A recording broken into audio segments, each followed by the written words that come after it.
تلنگانہ میں مختلف طبقات مسلم اقلیت میں پائے جاتے ہیں جی معاشی صورتحال کافی خراب ہے۔ سنگ تراش، لداف، ریچھ اور بندر کا کھیل دکھانے والے فقیر اور عود کا دھواں دینے والے طبقات کافی پریشان حال زندگی گزار رہے ہیں۔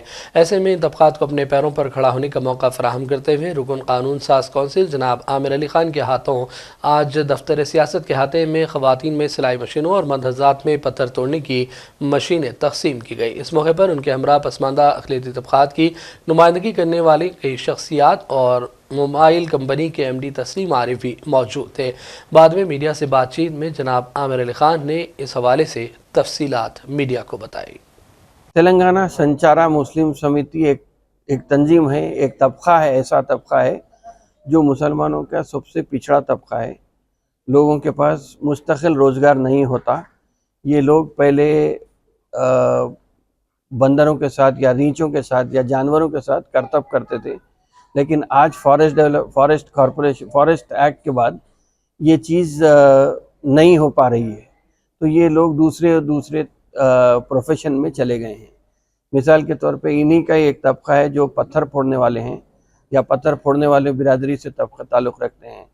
بعض لوگ ہیں جو عطر بیچ لیتے، بعض لوگ ہیں جو دکان میں جا کے دھواں دیتے ہیں، اور ایسا ہی رمضان میں یا عرس کے ٹائم پہ درگاہوں کے پاس جو کرتب بازی ہوتی ہے یا کوئی بھی دوسرے کام ہوتے ہیں، انفارمل سیکٹر میں یہ لوگ اپنی زندگی گزار رہے ہیں۔ اور چونکہ سماج کے بالکل نچلے طبقے سے آتے ہیں، ان کی مدد کرنے کا ایک بیڑا اٹھایا تھا سمجھے میں کہ کوشش یہ تھی کہ ان کو اپنے جو بھی پروفیشن ہے ان کا اسی میں پہلے تقویت دینے کے لیے، ایک طاقت پہنچانے کے لیے آج مشینوں کی تقسیم عمل میں آئی۔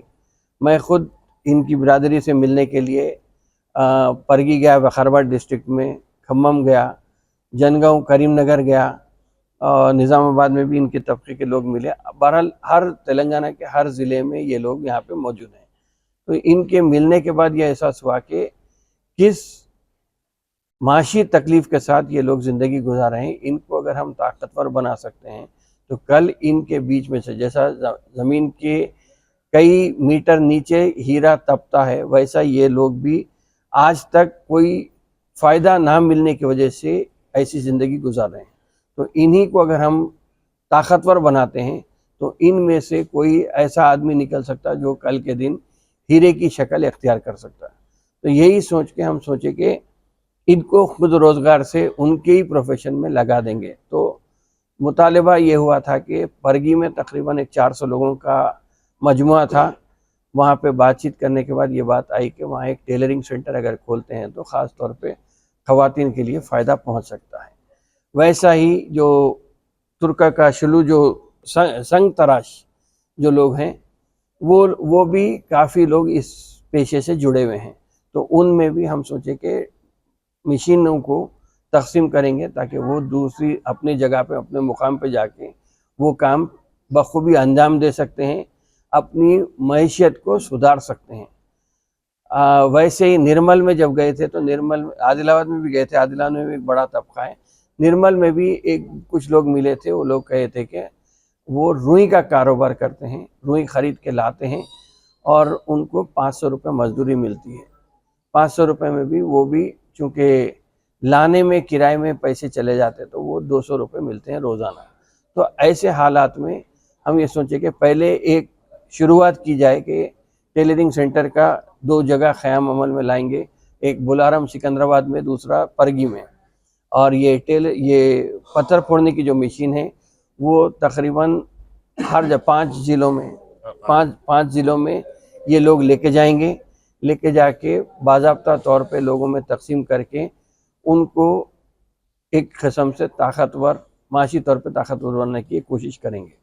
اس کے علاوہ جو سب سے بڑا اہم مسئلہ ہے وہ یہ ہے کہ یہ لوگوں کو ایک جگہ کرنا ہے، ایک تخمیناً جس کی کوئی میں تصدیق نہیں کر سکتا، لیکن انہی کی زبانی یہ ہے کہ 5 سے 8 لاکھ کے قریب ایسے لوگ ہیں جو یہ پیشے سے جڑے ہوئے ہیں، انہی پیشوں سے جڑے ہوئے ہیں۔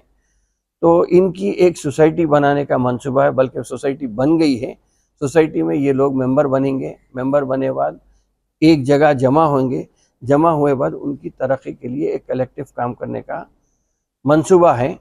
کس طرح ہو سکتا ہے، ذاتی طور پہ کیا ہو سکتا ہے، سرکاری طور پہ کیا ہو سکتا ہے، اس کو دیکھ کے یہ لوگوں کو بہرحال ان کو معاشی طبقے سے معاشی طاقتور بنانے کے لیے جو فی الوقت سماج کے نیچے طبقے میں ہیں ان کو ان کی زندگی کو اوپر لانے یا بہتر بنانے کی ایک جستجو ہے. میں سمجھتا ہوں کہ انشاءاللہ تعالیٰ اس کے بعد ان کے بھی لوگ ممبر بنیں گے سوسائٹی کے, ہم بھی آہستہ سے اس میں ترقی کرتے ہوئے آگے بڑھیں. آج ہمارے جو ایجوکیشن کی طرف بچوں کے ایجوکیشن کی طرف سے بالکل پیور ہے ہمارے لوگ, پڑھے کی طرف سوچت نہیں ہے ہمارے لوگ. کئی بولے تو ہمارے لوگ ایک جگہ رہنے والے نہ ہوتا, ایک جگہ کرنے والے نہ ہوتا, گاؤں گاؤں پھر کے زندگی گزارنے والے. کہے تو یہ لوگ بڑی کو بھجانے کی سوچ بھی نہیں ہے ہمارے لوگ.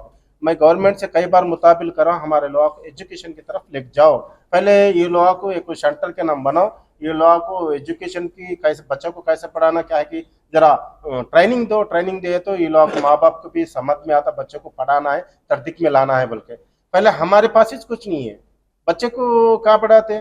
اب کئی لوگ پڑھا کے بھی کچھ نوکری نہیں ہے, کیا بھی نہیں, پھر وہی کام کر لیتے جا رہے. اب وہ پتھر مارنے والے میں تھوڑے لوگ انٹر بھی پڑھ کے ڈگری بھی پڑھ کے نوکریاں نہیں مل رہے, پھر کیا کر رہے وہی پتھر کا کام کو جا رہا. جو سانپ کو کھلانے والے ہیں وہ بچوں کو گاؤں گاؤں پھرانے زندگی میں گزر جاتی, وہ لوگ پڑھے کی ترقی کی نہیں ہے. تو کئی مسائل ہمارے اس میں یہ گورنمنٹ کے نظر میں لے آنے کی یہ 10 سال سے کوشش کرے, مگر ہم ناکامیاب ہیں. کہیں تو ہماری طرف کوئی دیکھا نہیں, پکڑایا نہیں. اب جو امیر علی خان صاحب ہے, ہم ملے تھے, بات چیت کرے صاحب سے, صاحب ہماری حالت ایسی ہے, ہماری معاشری حالت ایسی, کچھ آپ ہمارے ایک ذریعہ بن کے ہمارے کو آگے بڑھاؤ, ہمارے ایک رستہ دکھلاؤ. بول کو ہم صاحب کے پاس ہے, الحمدللہ اللہ کا شکر ہے, وہی کام ہمارے کو صاحب آگے لے آتے بھی, وہی رستہ دکھلانے کی کوشش چل رہی صاحب کو. ہمارے کو معاشری حالت سے مضبوط کرنے کی کوشش کر رہے صاحب. کیا کیا کرنا ہے, کیسے کیسے چلنا ہے, کرنے کا تھوڑا تفصیل سے ہمارے کو بتائے.